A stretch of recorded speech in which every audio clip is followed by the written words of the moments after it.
हम सबको ये बताना चाहते हैं, जगदम्बा को जगत जननी कहते हो तो बकरे की भी माँ है, जगत जननी है ना। माँ अपने पुत्र की बलि से प्रसन्न कैसे हो सकती है, हमें तो नहीं समझ में आता।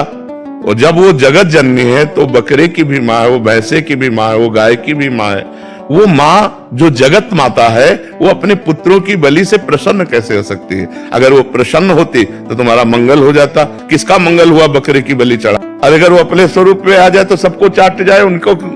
वो तो महाकाली है, महाकाल स्वरूप भी है, तो वो दुष्टों का संहार करने के लिए रूप माता जी ने धारण किया। वो दुष्टों का खून पिया, जो संसार के पवित्र जीवन जीने वालों के लिए वो मृत्यु काल रूप थे। जैसे महिषासुर, शुम्भ निशुम्भ, रक्त बीज, माता जी ने इनका संहार किया। इन बकरी बकरों का थोड़ी संहार करने से माता जी प्रसन्न हो जाती है। ये तो मूर्खता है, कोरी मूर्खता है। कभी माता जी प्रसन्न नहीं होती।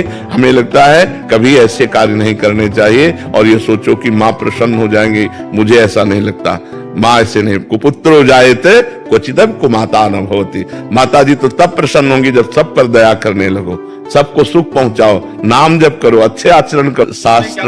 शास्त्र में विधान है, नारियल की बलि, नींबू की बलि, इनकी बलि सात्विक बलि दे। आप कच्चा नारियल की बलि दे सकते हैं, तो ये भी बलि तो मानी जाती है। ये सब मनमानी आचरण है, इससे देवी प्रसन्न नहीं होती है। और देवी को रक्त चाहिए तो चराचर जीवों के हृदय में देवी विराज। देवी प्रपन्नार्थ हरे प्रसीद प्रसीद मातर जगतो खिलस्य प्रसीद विश्वेश्वरी पाय विश्वम तुमीश्वरी देवी चराचरस्य। तुमीश्वरी देवी चराचरस्य, वो चर अचर की ईश्वरी है। उनको किसी के खून की जरूरत है, माँ को किसी की खून की जरूरत है। अरे माँ तो अपने खून को दूध बनाकर अपने बच्चों का पालन करती है। माँ शब्द कितना महान है, वो अपने शरीर के रक्त को दुग्ध में परिवर्तित करके अपने बेटे का पालन करती है। वो दूसरों का रक्तपान कैसे कर सकती है। ये दुष्टों के रक्तपान किए माता जी ने, जो समाज के लिए कलंक थे, जो समाज का द्रोह करके समाज को नष्ट करने में लगे थे। ऐसे राक्षसों को माता जी ने मारा है। शुम्भ निशुम्भ, रक्त बीज, महिषासुर। ऐसे नहीं है कि गलत सिद्धांत से न चले, नहीं तो नरक की प्राप्ति। अगर हमें कामना की भी पूर्ति चाहिए तो हमको गलत आचरण छोड़ने पड़ेंगे, क्योंकि हम जो कामना की पूर्ति चाहते हैं उसमें पाप आचरण बाधा पहुंचाएंगे। पाप का फल दुख है, पाप का फल विपत्ति है, पाप का फल संकट है। यदि आप मुर्गा मुर्गी खाते हो तो पाप कर रहे हो, और वो पाप आपकी कामनाओं को पूर्ण नहीं होने देगा। चाहे हनुमान जी के पास जाओ, चाहे राम जी के पास जाओ, जहां भी जाओगे जीवों की हिंसा करते हो, जीवों को दुख देते हो, गंदा आचरण करते हो, गंदा भोजन पाते हो, तो भगवान प्रसन्न नहीं होने वाले। और आप किसी मंदिर न जाओ, घर में पवित्र आचरण करो, पवित्र भोजन पाओ और नाम जप करो, तुम्हारे घर में भगवान आ जाएंगे।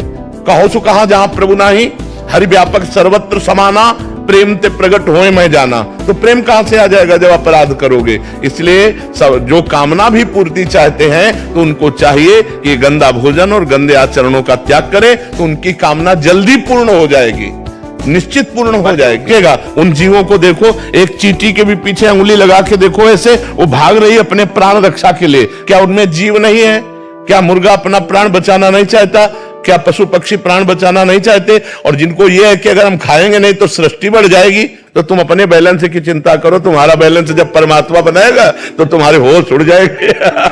वो परमात्मा का 3 कार्य है, सृष्टि रचना, सृष्टि पालन करना और सृष्टि का संहार करना। वो भी अपने आप में लय कर लेता है। वो प्रलयंकारी परमात्मा है, वो काल का भी काल है, वो महाकाल है। वो जिस समय जैसा चाहता है वैसा अपना बैलेंस बनाता रहता है। सृष्टि का बैलेंस बनाना उसका कार्य है, हमारा कार्य नहीं है। हमारा कार्य है उसकी आज्ञा के अनुसार चलना। हम मनुष्य, हम राक्षस नहीं है। तो हमें सबसे प्रार्थना है कि